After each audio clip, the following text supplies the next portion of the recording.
Selamat sahabat anak-anak. Berita misi sahabat ke-6 triwulan 1 tahun 2023 berjudul Harta Karun di Kapal Tua.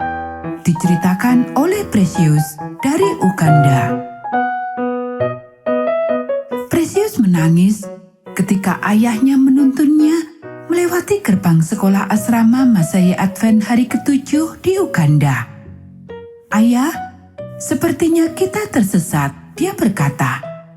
Kita pasti tersesat dari sekolah yang kita rencanakan. Ini bukan sekolah terkenal yang selalu kita dengar. Mari kita meminta petunjuk. Mungkin wanita yang datang ke arah kita bisa membantu.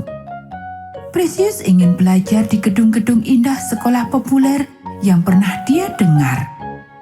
Dia tidak ingin belajar di gedung sekolah dasar Katerera yang jauh lebih sederhana. Ayah mendengar tangisan putrinya, tetapi dia tidak berubah pikiran. Bukan keindahan bangunannya, tetapi keunggulan pendidikan yang penting putriku, katanya lembut di telinganya.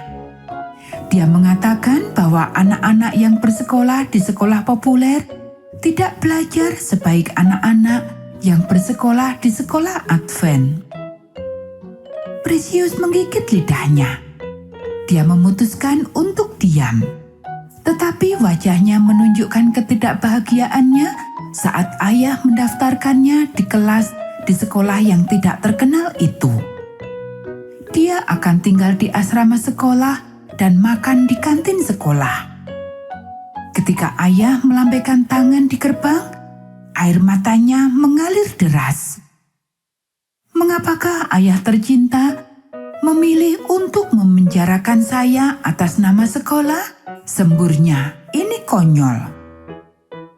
Wanita yang telah bertemu Precious dan ayah ketika mereka tiba di gerbang sekolah sekarang menawarkan untuk menunjukkan Precious di mana dia akan tidur. Halo, ayo, kata wanita yang tersenyum itu dengan suara yang ramah. Ayo pergi ke asrama dan aku akan menunjukkan di mana kamu akan tidur. Precious dengan sedih mengikuti saat wanita itu membawa kasur dan kopernya ke asrama. Malam itu, hatinya semakin tenggelam ketika dia melihat anak-anak berbaris di luar sebuah gedung tua. Dia bertanya-tanya, apa yang akan terjadi sampai dia melihat anak-anak membawa piring makanan.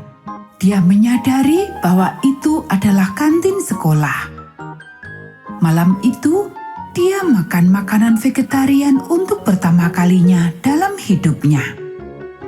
Kemudian, Precious mendengar bel berbunyi dan anak-anak berlarian dengan gembira ke kapel kampus untuk ibadah malam. Dia memutuskan untuk kembali ke asrama dan beristirahat. Tetapi ketika dia sampai di asrama, dia menemukan bahwa pintunya terkunci. Dia kembali ke kapel dan berdiri di luar, tidak yakin apa yang harus dilakukan. Ayo, mari kita masuk ke rumah Tuhan, kata wanita yang di sana tersenyum. Waktunya ibadah. Jangan sedih. Wanita itu berbicara dengan sangat ramah. Precious merasa dikasihi dan dia memasuki kapel. Di dalam dia mendengar anak-anak kecil bernyanyi dengan harmonis. Dia belum pernah mendengar musik yang begitu indah sebelumnya. Dan anak-anak yang bernyanyi bahkan lebih muda darinya. Setelah anak-anak bernyanyi, seseorang berdiri dan berbicara tentang Yesus. Kesedihannya hilang. Dia menyukai nyanyian dan ceramah penyembahan. Setidaknya aku akan menikmati bagian sekolah ini, pikirnya. Ayah tidak kembali sampai waktu liburan di akhir masa sekolah. Dia khawatir Precious akan menolak untuk tinggal di sekolah jika dia datang lebih awal. Dia terkejut ketika Precious mengumumkan bahwa dia ingin kembali ke sekolah setelah liburannya. Dia berkata, Dia tidak ingin ketinggalan melihat guru yang baik hati yang memulai setiap pelajaran dengan doa dan teks Alkitab. Semester berikutnya, sekolah mengadakan pekan doa, dan Precious memutuskan untuk memberikan hatinya kepada Yesus dalam baptisan. Tentunya sekolah lebih dari sekedar bangunannya, kata Precious, karena di sekolah itulah dia menemukan Yesus. Anak-anak, persembahan Sabat ke-13 triwulan ini akan membantu 6 sekolah Advent di divisi Afrika Timur Tengah, termasuk di tanah air Precious di Uganda.